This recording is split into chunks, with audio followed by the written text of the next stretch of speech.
नमस्ते दोस्तों, welcome back to our channel. हमारी आज की कहानी है तकाशी कोतेगावा नाम के एक जापानीज ट्रेडर के ऊपर जो BNF के नाम से मशहूर है।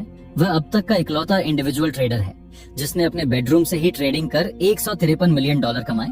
और अगर आप लोग शेयर मार्केट से जुड़े हुए हैं या फ्यूचर में जुड़ना चाहते हैं तो ये वीडियो आप लोगों को जरूर देखना चाहिए। और दोस्तों, वीडियो पर कमेंट, लाइक, शेयर और नए हैं तो सब्सक्राइब करना मत भूलिएगा।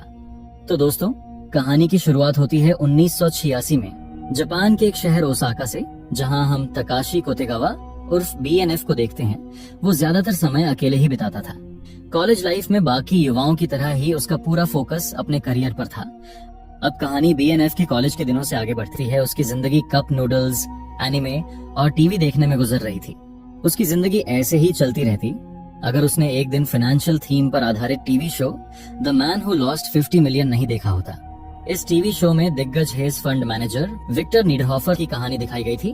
विक्टर एक स्पेकुलेटर थे जिनका फंड इंडेक्स फ्यूचर्स पर ऑप्शन ट्रेड करता था और जो 2 बार अपना फंड उड़ा चुके थे। अब इस टीवी शो को देखकर BNF पूरी तरह प्रभावित हो गया।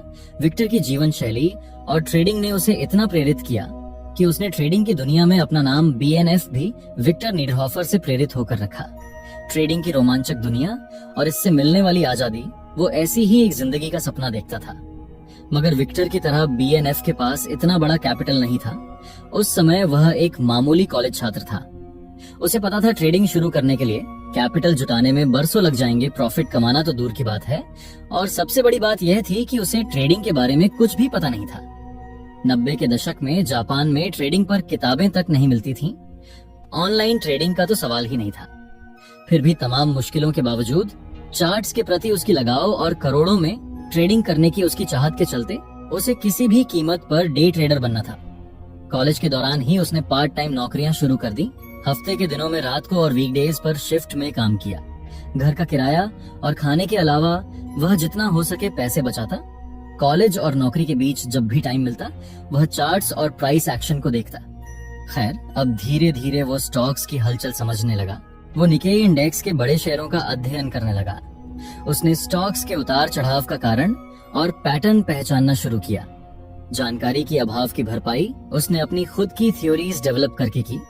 इस सब के लिए उसने अपना कीमती समय कुर्बान कर दिया। अब 2 साल पार्ट टाइम नौकरियां करने और रोज चार्ट्स पढ़ने के बाद उसने काफी तकलीफ और मुश्किलों का सामना करते हुए पाई जोड़कर $16,000 जमा कर लिया। अब बाजार का सामना करने का समय था। BNF रोजी रोटी कमाने के लिए ट्रेडिंग में कूद पड़ा। लेकिन उस समय जो मार्केट उसके सामने था वह बेहद कठोर और बेरहम बेयर मार्केट था। साल 2000 तक दुनिया भर के शेयर बाजार .com बबल के फूटने से हिल चुका था। शायद आपको पता होगा कि जापान में 1990 के दशक में पहले ही एक विशाल एसेट बबल फूट चुका था, जिसे अर्थशास्त्रियों ने द लॉस्ट डेकेड का नाम दिया। जब एसेट की कीमतें 70% तक गिर गईं और इकोनॉमी ने भयानक दर्द झेला। खैर, अब चार्ट्स का 2 साल अध्ययन करने के बावजूद BNF को शुरुआत में लॉस का सामना करना पड़ा। लेकिन अपने एक्सपीरियंस से उसने जल्दी ही एक ऐसी स्ट्रैटेजी बना ली जो साधारण होते हुए भी बेहद असरदार थी। जब बेयर मार्केट में लोग घबरा जाते थे तब भी BNF फोन पर एक्टिव रहता और अपनी ट्रेडिंग स्ट्रैटेजी पर डटा रहता था। और यही उसकी सबसे बड़ी ताकत बनी। उसने पाया कि बेयर मार्केट के दौरान डर और पैनिक के माहौल के चलते ट्रेडर नुकसान से बचने के लिए गिरते हुए शेयरों को जरूरत से ज्यादा बेच देते हैं। BNF के मुताबिक जब आप शॉर्ट टर्म रिबाउंड के लिए जा रहे हो तो आपको मूविंग एवरेज डाइवर्जेंस पर ध्यान देना चाहिए। 2001 के बेयर मार्केट में वह केवल उन शेयरों को देखता था जो 25 दिन के मूविंग एवरेज से कम 20% नीचे होते और 35% का लेवल खरीदने के लिए अपेक्षाकृत सुरक्षित मानता था। अपने तय किए गए लेवल्स पर आते ही वो स्टॉक बाय करता और प्राइस के बाउंस बैक करते ही अपना प्रॉफिट बुक कर ट्रेड से बाहर निकल जाता। लेकिन यह इतना आसान भी नहीं था। इस सब के बावजूद भी BNF को बहुत सारे ट्रेड में लॉस होता था और लूजिंग ट्रेड्स प्रॉफिटेबल ट्रेड्स से ज्यादा थी। अपनी मेहनत और पैसे को घटते देखना न सिर्फ उसके लिए बल्कि किसी भी ट्रेडर के लिए काफी पेनफुल होता है। लेकिन यह वह पेन है जिससे हर नए ट्रेडर को गुजरना पड़ता है। अब BNF को महसूस हुआ कि बाजार के कुछ सेक्टर दूसरों की तुलना में अधिक पेचीदा हैं। उसने समझ लिया कि रातों रात सफलता की उम्मीद करना अवास्तविक है। इसलिए उसने अपने घाटे वाले ट्रेड्स के ऊपर फोकस कर उनका एनालिसिस शुरू कर दिया। अब लूजिंग ट्रेड्स को एनालाइज करने के बाद उसने देखा कि उसको बार बार लॉस सेम सेक्टर से हो रहे थे। और उनमें से हर एक का डिविएशन अलग अलग है।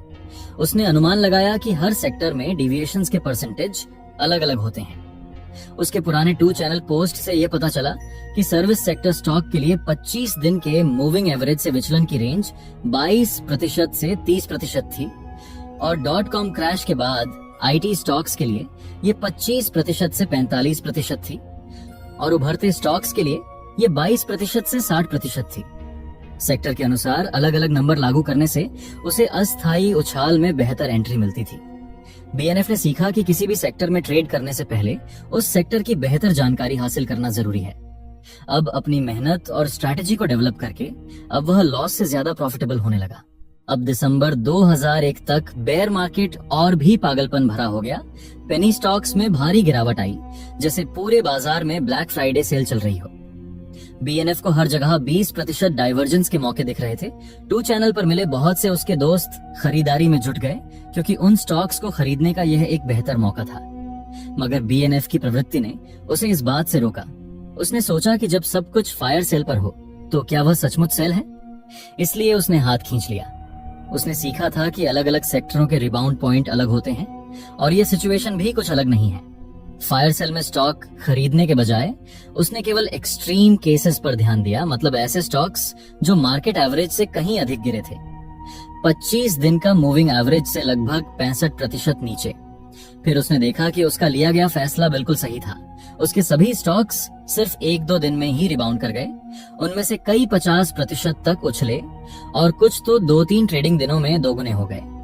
ऐसे हालात में शांत रहकर और अपनी खुद की विकसित की हुई स्ट्रैटेजी लागू करने का उसे बड़ा फायदा हुआ। अगर वह अपने दोस्तों की तरह उन लेवल्स पर खरीदा होता तो उससे काफी नुकसान का सामना करना पड़ता। खैर, अब 2002 के अंत तक बीएनएफ ने 10 लाख $US बना लिए। वह जापान के डे ट्रेडर का ग्रेट बेयर बन चुका था। यह काफी रोमांचक था और आखिरकार उसने फुल टाइम ट्रेडर बनकर जीवन गुजारने लगा। लेकिन तभी एक ऐसी घटना घटी जिसने उसकी पूरी सोच को बदल कर रख दिया। मार्केट का ट्रेंड अब बदल चुका था और पूरी दुनिया एक जबरदस्त बुल रन में चली गई। जब पूरी दुनिया बुल रन को एंजॉय करते हुए खुशी मना रही थी, बीएनएफ तनाव में था क्योंकि उसकी स्ट्रैटेजी सिर्फ बेयर मार्केट में काम करती थी। उसे मार्केट में डर और नेगेटिव सेंटिमेंट चाहिए थी। लेकिन अब मार्केट पलट चुका था।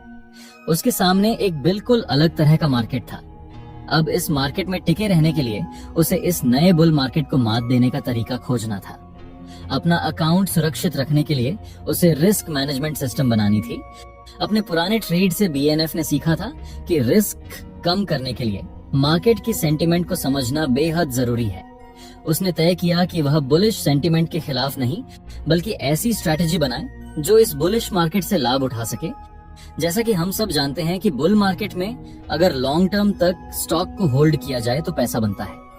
अब जापानीज मार्केट को समझकर बीएनएफ ने बुल रन पर सवारी करने का एक तरीका खोजा। उसने देखा कि जब बाजार मजबूत होता है तो कोर कंपनियां इंडेक्स के साथ ऊपर उठती हैं, लेकिन ये कंपनियां बिल्कुल एक ही समय पर नहीं बढ़ती। हमेशा कुछ कंपनियां देर से मूव करती हैं। बीएनएफ इन्हीं में इन्वेस्ट करता।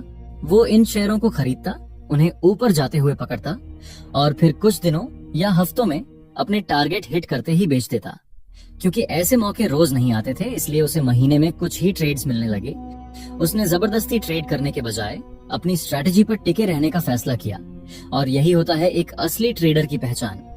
बल्कि हमारी तरह नहीं कि हर रोज ट्रेड करना है, चाहे लॉस ही क्यों ना हो, और 9:15 हुआ नहीं कि टपाटप ट्रेड करना चालू। खैर, अब इस स्ट्रैटेजी ने बीएनएफ को बुल रन में भी प्रॉफिटेबल रिटर्न्स बनाए रखने में मदद की और 2 वर्षों में उसका खाता $1 करोड़ तक बढ़ गया। बिना इमोशंस के डिसिप्लिन बनाए रखना ही उसके सक्सेस का सबसे बड़ा कारण था। इसी तरह समय बीतता गया। फिर आया दिसंबर 2005। सुबह के 9 बजे थे। जापानी स्टॉक एक्सचेंज में एक और दिन की शुरुआत थी। पिछले कुछ महीनों में कई नई टेक कंपनियों के आईपीओ लॉन्च हुए थे। ट्रेडर अगले यूनिकॉर्न की तलाश में भूखे थे, लेकिन इस सुबह सबकी नजरें जेकॉम होल्डिंग्स पर थीं, जो इमर्जिंग मार्केट में लिस्ट हुई थी। लेकिन कुछ ही मिनटों में मार्केट में घबराहट फैल गई। बीएनएफ अपनी आंखों पर विश्वास नहीं कर पा रहा था। जेकॉम के शेयर में इतिहास की सबसे बड़ी गिरावट देखने को मिल रही थी। क्या हो रहा था किसी को कुछ समझ में नहीं आ रहा था। ट्रेडर खरीदने से हिचक रहे थे। सबके मन में फाइनेंशियल फ्रॉड की आशंका होने लगी और इंटरनेट पर यह कहानी जंगल की आग की तरह फैल गई। इस बीच मिजुहो सिक्योरिटीज में एक आदमी की घबराहट के मारे जान निकल रही थी। उसने बहुत बड़ी गलती कर दी थी। उसे 6,10,000 येन पर जेकॉम का एक शेयर बेचना था, लेकिन गलती से उसने 6,10,000 शेयर 1 येन प्रति शेयर के प्राइस पर बेच दिए और ऑर्डर लाइव होने के बाद उसे कैंसिल भी नहीं किया जा सकता था। सौभाग्य से जापानीज एक्सचेंज में लिमिट अप और लिमिट डाउन का सिस्टम था, यानी एक दिन में किसी स्टॉक का प्राइस एक लिमिट तक ऊपर जाने या नीचे जाने की सीमा तय होती है। ठीक वैसे ही जैसे हमारे यहाँ हर स्टॉक का अपर सर्किट और लोअर सर्किट लिमिट होती है, ताकि ऐसी हाईली वोलेटाइल सिचुएशन से बचा जा सके। लेकिन यह भी उस समय काफी नहीं था। इस घटना के कुछ ही मिनटों में बीएनएफ ने पल भर में लिमिट डाउन प्राइस पर अपना पूरा अकाउंट बैलेंस का आधा खर्च कर 7,100 शेयर खरीद लिए। बाजार में घबराहट और बढ़ गई। जैसे ही मिज़ुहो सिक्योरिटीज को एहसास हुआ कि वे अपने गलत ट्रेड को रिवर्स नहीं कर सकते, उन्होंने बेहद कोशिश की कि जितने ज्यादा शेयर हो सके उन्हें वापस खरीद लें। लेकिन वे अकेले खरीदार नहीं थे। अब तक इंस्टीट्यूशनल प्लेयर्स भी इस घटना से वाकिफ हो चुके थे और वो लोग भी अब इस खेल में उतर चुके थे। कीमत आसमान छूने लगी। बाजार बंद होने से पहले बीएनएफ के दोस्तों ने अपना प्रॉफिट बुक कर लिया और यहाँ तक कि बैंक से पैसा भी निकाल लिया, इस डर से कि सरकार कोई रोक लगा सकती है। लेकिन बीएनएफ ने ऐसा नहीं किया। वह शांत रहा और सोची समझी स्ट्रैटेजी से केवल थोड़े शेयर बेचे। उसने 6,000 शेयर रात भर होल्ड किए। ये उसकी जिंदगी की सबसे जोखिम भरी रात हो सकती थी। या तो उसका आधा खाता मिट सकता था या फिर वह अविश्वसनीय मुनाफा कमा सकता था। ज्यादातर ट्रेडरों के लिए यह सबसे तनावपूर्ण रात होती है, लेकिन बीएनएफ पूरी तरह शांत था। उसके लिए यह पैसे की बात नहीं थी, ये एक खेल था और उसके ओपोनेंट ने अभी अभी बहुत बड़ी गलती की थी। अब अगली सुबह खबर आई कि जेकॉम के शेयर को रोक दिया गया है। कानूनी कार्रवाई के डर से बड़े इंस्टीट्यूशनल प्लेयर्स अपने शेयर और मुनाफा मिज़ुहो सिक्योरिटीज को लौटा रहे थे, मगर बीएनएफ जैसे इंडिविजुअल खिलाड़ी ने इससे मना कर दिया। समय बीतने के साथ साथ जब सरकार ने हस्तक्षेप का कोई इरादा नहीं दिखाया, तब मिज़ुहो सिक्योरिटीज के पास केवल एक ही रास्ता बचा, वह था सेटलमेंट। उन्होंने उन ट्रेडरों के शेयर उस दिन सुबह के एक्सपेक्टेड प्राइस पर वापस खरीदने पर सहमति जताई। जब स्टॉक ट्रेडिंग के लिए रोक दी गई थी, अब जेकॉम का ओपनिंग प्राइस 9,75,000 येन था। बीएनएफ ने इस ट्रेड से लगभग 2 अरब येन का प्रॉफिट कमाया। ये एक बेडरूम डे ट्रेडर द्वारा कमाई जाने वाली अब तक का सबसे बड़ा मुनाफा था। इसके बाद बीएनएफ काफी फेमस हो गया। वो जेकॉम मैन के नाम से जापान में मशहूर हो गया। ट्रेडिंग कम्युनिटी ने उसे गॉड ऑफ ट्रेडर्स कहना शुरू कर दिया। भारी जोखिम के बावजूद बीएनएफ विजेता बनकर उभरा और उसने अब लेजेंडरी दर्जा हासिल कर लिया। उसने आखिरकार एक आरामदायक और नॉर्मल लाइफ पा लिया था, वही करते हुए जो उसे पसंद था। उस समय दिए गए एक इंटरव्यू में उसने कहा था कि मुझे अपने अकाउंट से पैसे निकालना अच्छा नहीं लगता। कैश की फिजिकल अमाउंट्स देखकर मुझे डर लगता है कि मैं कितना पैसा दांव पर लगा रहा हूँ। ये मुझे सबसे खराब ट्रेडर बनाता है। अब जब बीएनएफ अपने सिंपल और आरामदायक जीवन जीने लगा था, बाजार में माहौल बदल रहा था। एक पुराना तूफान लौट आया था, लेकिन उसे पता नहीं था कि यह उसकी अब तक की सबसे कठिन चुनौती होने वाली है। समय था 2008। अमेरिकन बैंकिंग क्राइसिस के साथ साथ एक नए बेयर मार्केट का जन्म हो चुका था। जापानीज मीडिया ने अमेरिकी बैंकिंग सिस्टम के टूटने की खबरें दिखानी शुरू कर दी, मगर बीएनएफ महीनों से इसका अध्ययन कर रहा था। 13 सितंबर 2008 को बीएनएफ ने जेकॉम जैसी ही एक ट्रेड ली। उसने लेमन ब्रदर्स के शेयर में $6.5 मिलियन इन्वेस्ट किए। उस साल लेमन के शेयर 73% गिर चुके थे। यह अमेरिका का चौथा सबसे बड़ा इन्वेस्टमेंट बैंक था, जिसकी स्ट्रॉन्ग रेपुटेशन थी, जिसके कारण बीएनएफ को लगा उनके स्टॉक में रिबाउंड तो लगभग तय है। लेकिन उसने एक बहुत बड़ी गलती कर दी। बीएनएफ ने यूएस बैंकिंग सिस्टम में फैले करप्शन के स्तर को कम करके आंका। भले ही उसकी बेयर मार्केट स्ट्रैटेजी के सभी डिफ्लेशन टारगेट्स पूरे हो चुके थे, लेकिन वह अमेरिकन मार्केट को अच्छी तरह नहीं जानता था। उसने अमेरिकन मार्केट को वैसे स्टडी नहीं किया जैसा उसने सालों तक जापानीज मार्केट को किया था।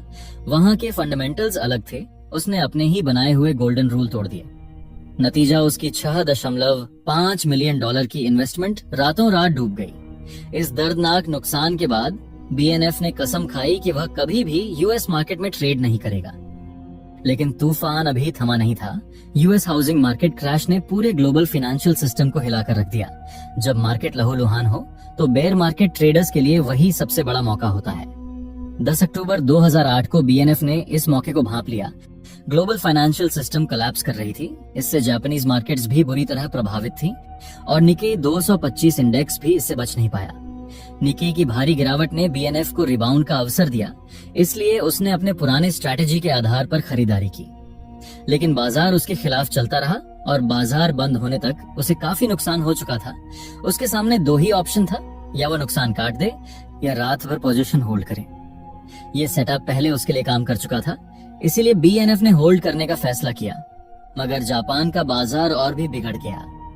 अगले दिन सुबह बीएनएफ ने जब अपनी स्क्रीन देखी तो केवल लाल नंबर्स दिख रहे थे। उसके पुराने डिविएशन टारगेट्स अब काम नहीं कर रहे थे। इंडेक्स लगातार गिर रहा था और उसी के साथ बीएनएफ का लॉस भी बढ़ रहा था। ऐसे हालात में ज्यादातर ट्रेडर पैनिक हो जाते हैं और नुकसान की भरपाई के लिए बेताब कोशिश करने लगते हैं। लेकिन बीएनएफ शांत रहा और डिसिप्लिन के साथ अपने नुकसान वाले सौदों को काटता रहा। उसके पुराने स्ट्रैटेजी अब काम नहीं कर रही थी, इसलिए अब उसे लगने लगा कि उसे फिर से नई स्ट्रैटेजी बनानी होगी। उसकी स्ट्रैटेजी 25 दिन के मूविंग एवरेज डिविएशन के आधार पर पोजीशन साइज बढ़ाना और सेक्टर के हिसाब से अलग अलग करना हमेशा काम करता था। बाजार को ध्यान से एनालाइज करने के बाद उसने देखा कि समय के साथ उसके डिविएशन टारगेट पुराने हो चुके हैं। बाजार अब बढ़ चुका था और जापानी सेक्टरों में रिबाउंड तेज हो गए थे। कोई भी बाजार का बिल्कुल बॉटम नहीं पकड़ सकता, नहीं तो सब अमीर होते। इसलिए उसने निके इंडेक्स के हर सेक्टर के लिए अपने डिविएशन टारगेट दोबारा कैलकुलेट किया। 27 अक्टूबर को जब निके फिर गिरा तो बीएनएफ ने एक और रिबाउंड के लिए एंट्री ली, लेकिन उसके विपरीत निके लगातार गिरता रहा। समय बीतने के साथ उसकी ट्रेडों का बोझ बढ़ता गया। उस दिन उसे एहसास हुआ कि उसकी महानता उसकी स्ट्रैटेजी से नहीं, बल्कि शोर को अनसुना करने की उसकी काबिलियत और बाजार को अपनी समझ से समझने के डिसिप्लिन से आती है। बीएनएफ ने अपने अनुभव पर भरोसा किया और अपनी स्ट्रैटेजी पर डटा रहा। जैसे जैसे उसकी पोजीशन मार्केट के खिलाफ जाती रही, बीएनएफ ने बड़े पैमाने पर खरीदारी शुरू कर दी। उसने निकेई के सबसे ज्यादा पिटे हुए 90 से अधिक कंपनियों में डाइवर्सिफाइड पोजीशन बना ली। उसकी कुल पोजीशन $64.8 मिलियन तक पहुंच गई, जबकि निकेई $7,000 से नीचे आ चुका था। लेकिन टोक्यो एक्सचेंज के लंच ब्रेक के बाद खेल बदल गया। कुछ बड़ी कंपनियों में रैली शुरू हुई, जिसने धीरे धीरे निकेई को ऊपर खींचना शुरू किया। जैसे जैसे निकेई चढ़ा, बाकी शेयरों में भी पॉजिटिव चेन रिएक्शन शुरू हुआ और बीएनएफ का लॉस धीरे धीरे कम होने लगा। उसने अपनी समझ पर भरोसा कर रात भर पोजीशन होल्ड करने का फैसला किया और जैसे कि उसे उम्मीद थी, अगली सुबह भी बाजार में रैली जारी रही। इसके बाद बीएनएफ ने अपने पोजीशंस को अनवाइंडिंग करना यानी बेचना शुरू कर दिया। अब सारे पोजीशन क्लोज करने के बाद उसे $12 मिलियन से ज्यादा प्रॉफिट हुआ। बीएनएफ ने अपनी गॉड लाइक स्टेटस फिर हासिल कर ली। पिछले कुछ सालों में बीएनएफ ने अपने पोर्टफोलियो को डाइवर्सिफाई किया और उसने 2 कमर्शियल रियल एस्टेट बिल्डिंग खरीदी।